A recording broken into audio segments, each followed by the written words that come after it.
Hello and welcome to the Daily Millwall for Sunday, the 4th of August 2024. In today's Millwall news, a bit of transfer gossip. Obviously, being on a Sunday, a lot of the Sunday papers put this stuff out. Notably, I think Alan Nixon, who has his own Patreon now, but I don't believe this has come from him.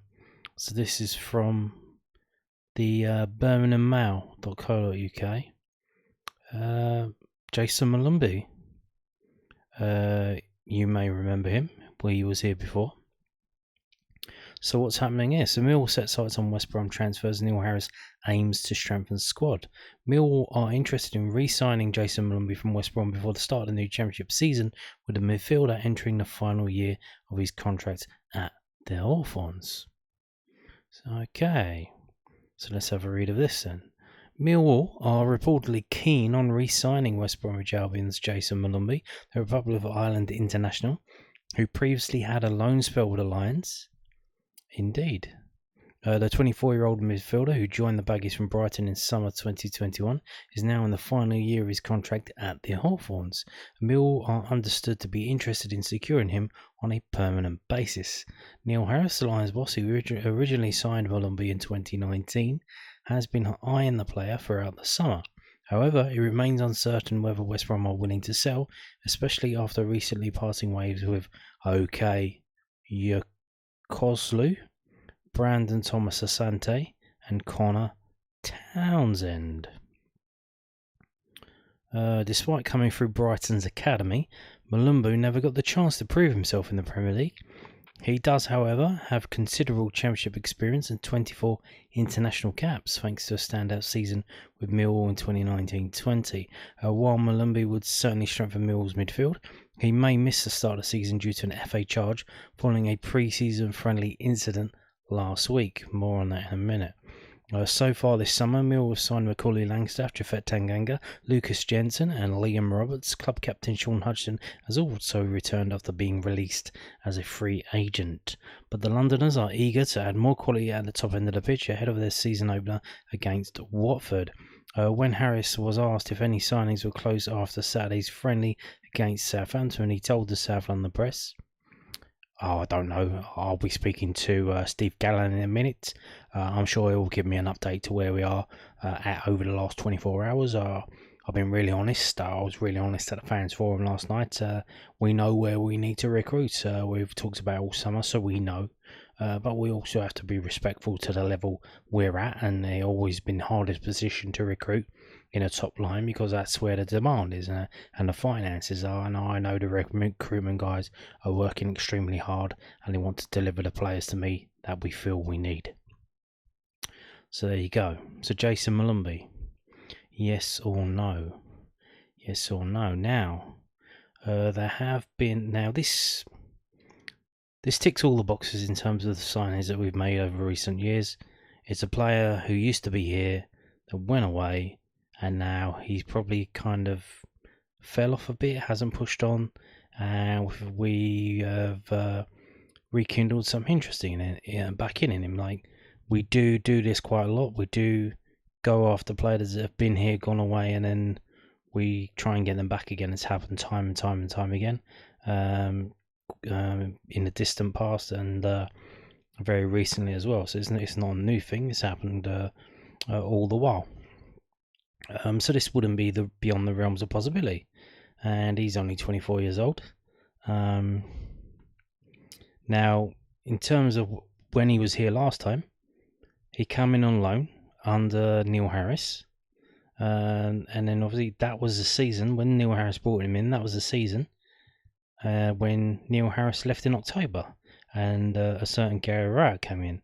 And we all were, during that season, we were all impressed with Molumby. We definitely all wanted him to sign, and it was another one of those a player's coming on loan, and then he's done well, and then here we go again. He's off into the sunset. Thank you very much. Broken hearted, we all were. Obviously, maybe he didn't want to stay because he didn't particularly like maybe Gary Rowett. So obviously maybe that's the reason why he didn't stay. So why, I don't want to be here permanently if that's what's going to happen.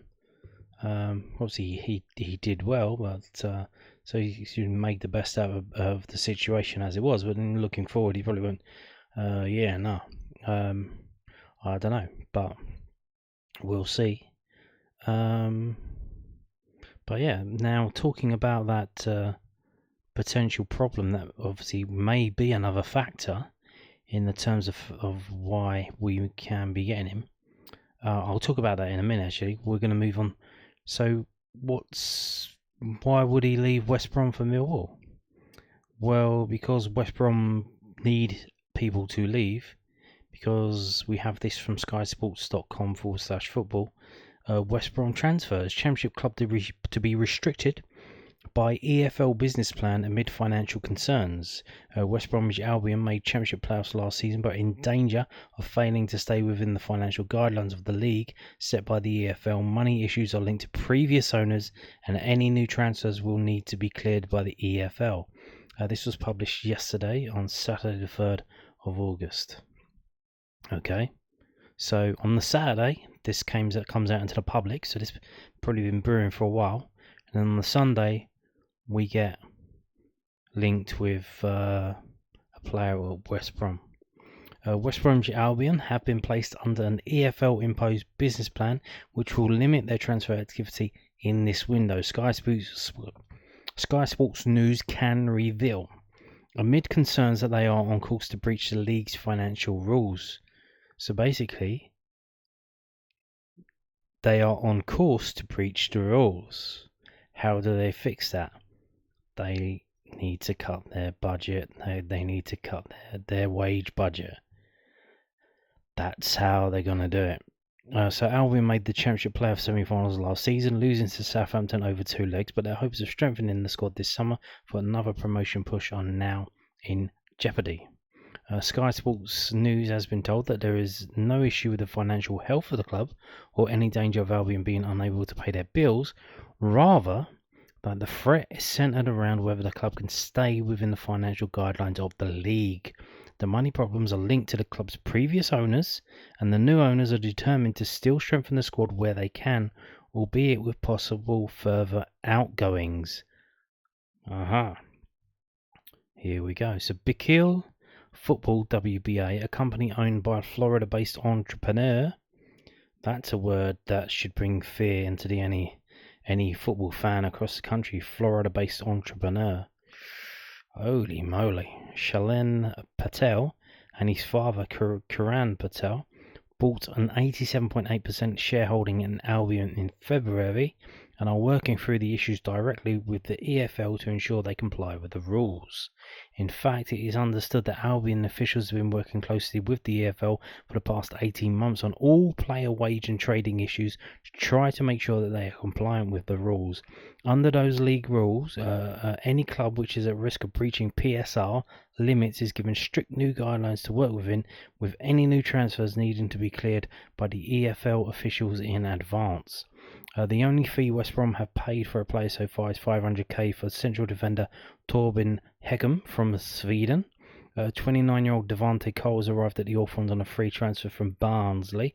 Goalkeeper Joe Goldsmith and midfielder Hussein Diakate were also cost-free additions, as was experienced defender Paddy McNair, who has joined on loan from San Diego. In total, 9 players have so far left the Hawthorns this summer as the club tries to reduce its total wage bill. Albion have had a difficult pre-season with defeats against Bolton, Blackpool and Real Mallorca. Their only victory this summer has come against Peterborough. Their final pre-season matches against Birmingham City at St Andrews this afternoon. So that was on Saturday. I wonder how they got on. I will try to find it on my phone while I'm talking to you.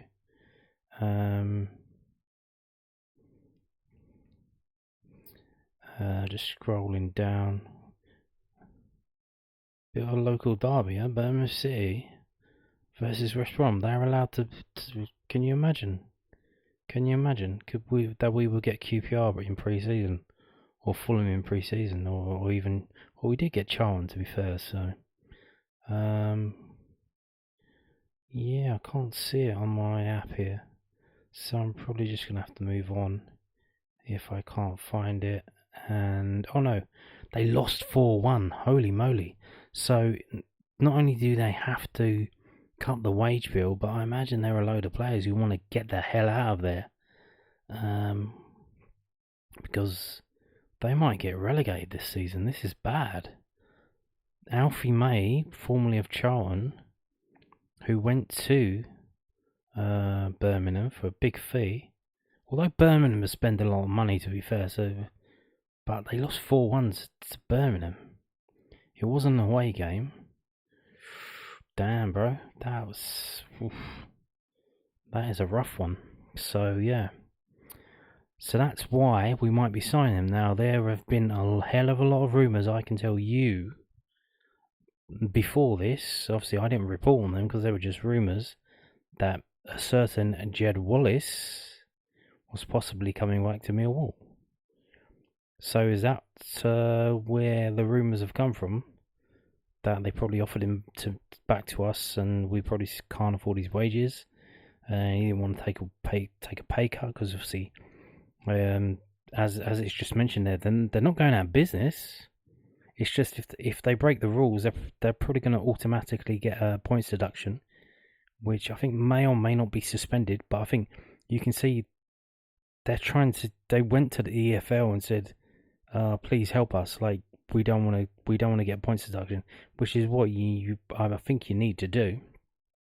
But I think even if they do that kind of stuff and grovel to the EFL, like the rules are the rules. You can't just, if they break the rules and then they don't get punished for it, it's going to be an absolute, I think, well, maybe because of the corporation, maybe they could get like a suspended, so they could get probably like 2 points deduction, but it'll be suspended if they follow the plan. And then if they don't follow the plan, they'll get extra, which I think is what happened to Reading. I think although Reading did get a points deduction, and then the rest was on suspension, and then they broke the rules, and then that they got the extra points taken off of them. So, but yeah, that's what's going on. So we've had summer long rumours of Jed Wallace. So obviously Jed Wallace at West Brom. If we're talking to West Brom about bringing Jed Wallace back, then they turn around and say, how about Jayson Molumby? Especially after this, which you may have seen it on social media. He punched a opposition player straight right hand. To be fair, after the player did hit him, the player tackled him. The player squared up to him after he tackled. Like Molumby got tackled. Molumby was the one who got tackled.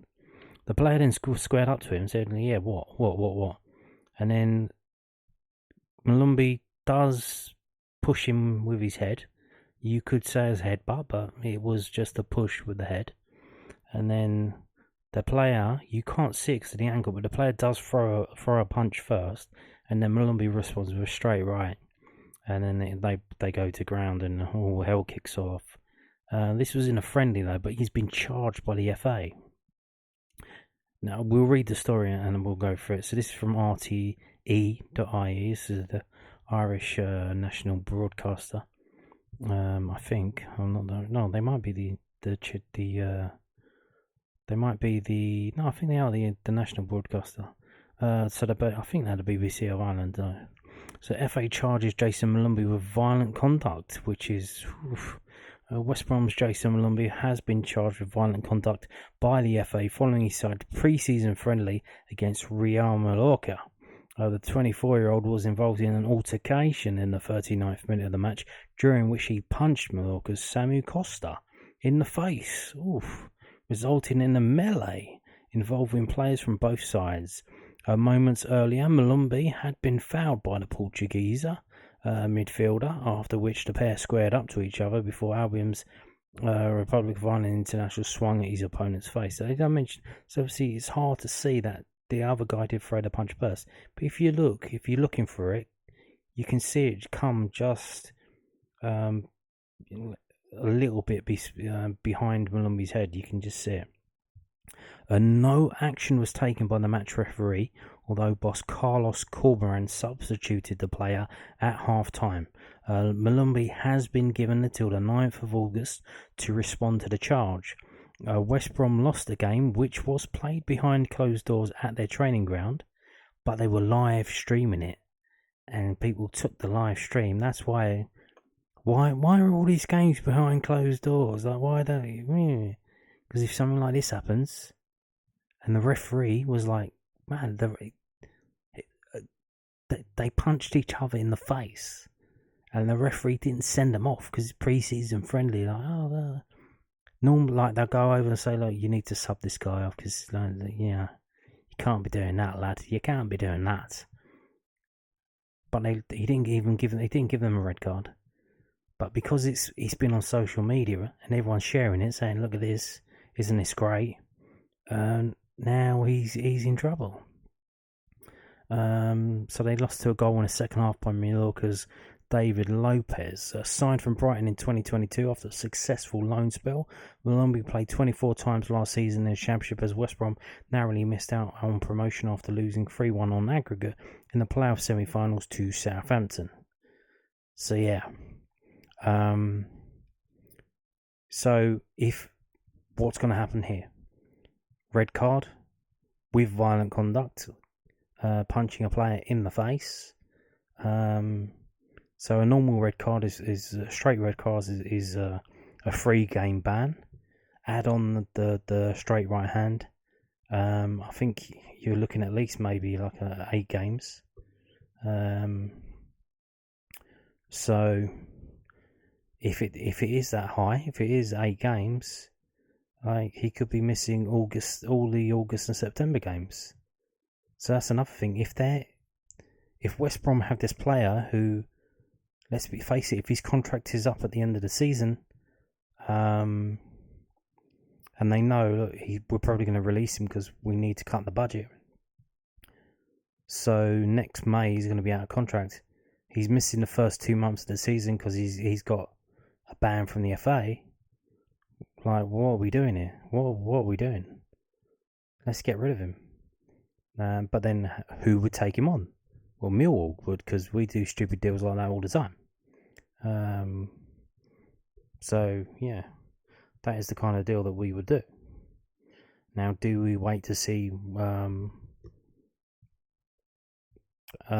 we wait to see what the outcome of that is? Obviously, until the 9th of August. Does he plead guilty? Does he say, yeah, fair cop? Then he might be reduced to maybe like 5. There might be like a fine, and then it might be like 5 games or 3. It might be 3 games, and then like someone's on suspended. We don't know how it's going to work out. But do Millwall then bring him in, and bring him into the thing? Because I said this at the time, when this was going around social media, how are West Brom responding to this? Are they going to make him train with the under-21s? Are they going to punish him? Now, regarding, and the fans as well, the fans on social media turned against him, like slagging him off, like, bruh, if that was a Millwall player who did that, like, they would be lauded around town. They would be celebrated for standing up to them. So it's not like he was the aggressor. He was standing up for himself. So this is a thing that goes around. I know you probably heard it. If someone punches you, you punch them back. That's the law around here. That's the law of the street in South London. So to see all the West Broms like bitching about him doing this, like, it's utterly bizarre that you don't stick up for one of your own. Yeah. Although, in terms of, it would be different if it was like someone like Moses Ashikodi chasing someone around with a bread knife. You've got to draw the line somewhere. So yeah, there we go. Jayson Molumby, yes or no? Do you want him to come in? Even with the ban? Don't know. But like I said, if when you've got all these circumstances and then you've got a player, if he gets treated like crap by the fans because of what's happened, the club mistreat him, if they make him train with the under-21s, whatever, if they try and force him out. And and then other clubs say, well, yeah, but you're going to miss all these games. Yeah. But if Millwall come in and say, yeah, come with us, it's all right. We'll stick by you, no problem. Yeah, no, come in straight away. Yeah, even though you can't play for a couple of months, come in and train with us. That's how you get the players. That's how you get players like that, by taking advantage of the circumstances that present themselves to you. So we'll see how it goes. Now, who else are we going to sign? There was some comments about Ryan Longman coming in. Well, ladies and gentlemen, he's still at Hull City, and he may be there for quite a while in their treatment room because he's injured. This is from Hull Live via smn.com or whatever it's called. Hull City sweating on fitness of attacking trio after Reading battle. You may recognise that young man. He's the one who got sent off for elbowing one of our players in the Hull game. I was in the last season before, I think it was. But we don't want to talk about him. So Hull City boss Tim Volta was left frustrated with the manner of Reading's aggressive performance in a 2-0 win over the Tigers at the ESL Stadium on Saturday. Reading eased to a 2-0 success against their championship opponents, courtesy of a goal on each half from Sam Smith and Ben Elliott, but Walter was not happy after seeing Ryan Longman, Abdusamur and Oscar Stupinan leave the action early, having picked up injuries. Longman was lively in the first half before being forced off on the stroke of half-time with a dislocated shoulder. Yes, Longman has dislocated his shoulder. So, and there we go. But here we go. We have another championship team being beaten in pre-season by lower opposition. Reading have beaten Hull. We've just heard about Birmingham beating West Brom. We lost to Colchester in the behind closed doors game the other day. I don't think the championship's gonna be that good this year. It's just me. We've got a team that was in the playoff semi-final last year, basically throwing everyone overboard, having to cut their budget massively. I don't think they're going to be in the playoffs this season. But yeah, I think there's massive problems in the championship. We've seen with QPR selling Sinclair Armstrong to Bristol City for $2.5 million. So they've sold him to a league rival, but there you go. Let's have a look. The prognosis over Longman is particularly concerning for Volta, having given the worrying lack of attacking options at his disposal ahead of the season curtain raiser. So there you go. Even though there were a lot of rumours about maybe Longman going out on loans, it says Longman has impressed in pre-season, having come in from the cold, and Volta admits it's a big setback, but he wants to see more cover arrive in the transfer market. So obviously, the new manager's come in. He wanted to have a look at anyone before he let him go out, and he seems to have liked him. And he says, the shoulder is out. It was out and again in. So just for a short moment it was in and out. So we have to do an MRI and then we will see. Yes, for sure, he's been playing well. He played a good role in the pre-season and that's fine. I liked his performance also at Reading. It is like it is. It's also a reason to getting more numbers. So there you go. I think maybe as well that was the injury that Longman had when he was with us. So much like Jay Cooper, he's got a elbow that goes in and out and in and out and shakes it all about. Which if that happens, you need to pin it in and fix it. Otherwise it'll keep doing that. So yeah, there you go. Longman looks like he's not coming in unless Hull gets some more players in. He's injured anyway, so is that another reason? Well, the game was only yesterday, so that probably wouldn't be a reason why we're moving on to Molumby. Now, moving on to this, we're going to finish with this. From the summitnews.co.uk, Neil Harris reveals where a pair of Millwall strikers are physically with the new season approaching. Neither Macaulay Langstaff nor Kevin Nisbet are fully up to speed yet. Yeah, a lot of fans probably not impressed with not being able to see Macaulay Langstaff. He came on the other day, coming off the bench against Southampton, but barely had anything to do. Supposed to be this hotshot player who's scoring all these goals. He's not even getting any game time. So what's going on? Well, let's find out. And Neil Harris says both Macaulay Langstaff and Kevin Nisbet need a little bit more sharpness and match fitness ahead of the new season. The pair have largely been peripheral figures during Mill's pre-season and have not clocked up as many minutes as some of the other senior players.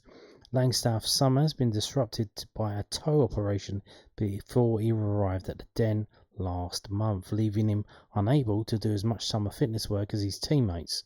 Meanwhile, Nisbet has not played regular competitive football since January after picking up a hamstring injury during his debut season with the Lions. Both players came off the bench to play a role during the second half of yesterday's 1-0 defeat against Southampton, while defender Sean Hutchinson, another who is still lacking match fitness, played 45 minutes.